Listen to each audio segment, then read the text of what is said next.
Are you thinking of purchasing a home? Or whether this is your very first purchase or whether you've purchased a home in the past, stay tuned for the most important things you should know when purchasing a home in today's market.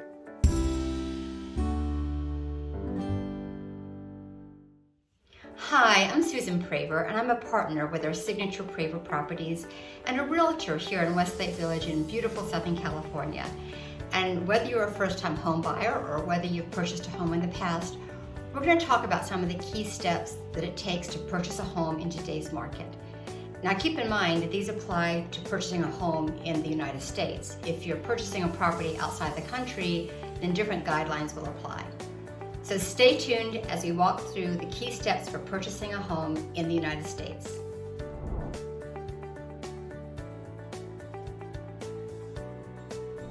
So since there's quite a lot of information to cover, I decided to divide this into 3 separate videos, and each video should take approximately 4 to 7 minutes.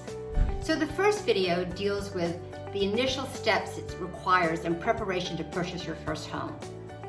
The second video talks about what does it take to find the perfect home. And the third video talks about what does it take once you've found that perfect home to take you to the close so that you can finally own that home. So right now we're going to start with video number 1, which is the initial steps it requires in preparing to purchase your first home. Step number 1, and this is very important, make sure you talk to a lender and make sure you're financially ready and can get pre-approved. Unless you plan on an all-cash purchase, you will need financing.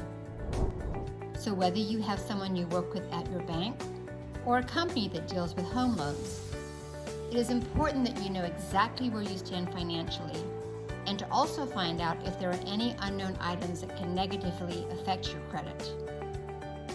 Sometimes you may not even be aware of a situation in the past that has put a negative effect on your credit until you check. And you definitely do not want to be surprised or disappointed down the line. If you do not know who to go to or how to start the process, ask your real estate agent, as most will have credible references who they have worked with. I typically offer at least 3 different sources so my buyers can select. And please note that agents do not get compensated for referrals. Agents simply refer to professionals who they know and who they have worked with in the past. It also does not cost you anything to interview loan sources to see who you are comfortable with. Preferably, you will need to have a credit score of 640 and above. Some lenders might go lower, but you will end up paying a lot more for that loan. Another big reason for getting pre-approved in advance is that many sellers want to know that you are pre-approved before they will open up their home to you for showings. Realtors also need to know upfront exactly what your budget is so we can see and show you properties that you are pre-approved for. The last thing you want to do is to start looking at homes and then fall in love with one only to find out that you will not qualify for it. I really cannot stress this first step enough. There are too many buyers who have had their hearts broken after seeing their dream home that they cannot afford. Even if you think you can afford a certain amount, you may have something on your credit that is unknown to you, and the only way to find out is to get pre-approved in advance.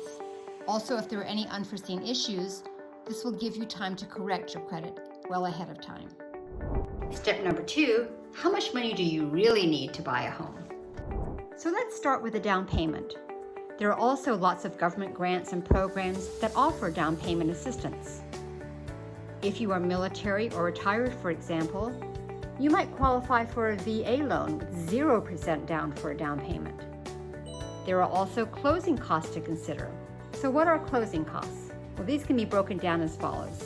Number 1, closing costs. These are the fees involved with the privilege of borrowing the bank's money so you can purchase the home. Number 2, title insurance. You want to make sure that the person selling the house has the legal right to do so, and that after you buy, nobody comes back later saying they are the rightful owner of the house. Number 3, other fees. These are what your title company, escrow company, or closing attorney will charge.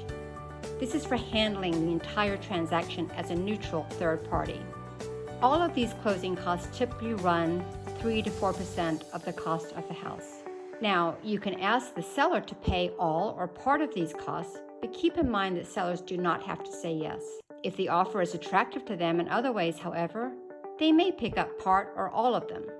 And remember, you need to have money saved up for other unexpected items that go along with homeownership, such as appliance repair, although your realtor can ask the sellers to pay for something that is called a home warranty. A home warranty can cover certain items such as appliances should anything go wrong after you purchase the home. I will have a separate video that just addresses what is a home warranty. Step number 3, speaking of a realtor, in case you're asking, should I hire a real estate agent to represent me? Here is a nice surprise. The cost for a realtor representing you comes out of the seller's proceeds on the sale of the home, so you do not have to worry about paying a realtor up front. And once you get into the mounds of paperwork and legal jargon associated with purchasing a home, you'll be so glad that you found a realtor to represent you. Still, it's important to find a great realtor. For this, you can pick whoever you want, but you still want to get someone experienced who can best represent you. So what should you ask for when hiring a realtor? You can ask for a number of things, such as, how many buyers do you work with in a year? How many buyers at one time? Are you full or part-time? Do you have any recent reviews or testimonials? So now that you've been pre-approved, you know what you can afford and what your payments might be, and you found a realtor to represent you. So now what? Well, stay tuned for my second video on searching for the perfect home, and thank you again so much for tuning in.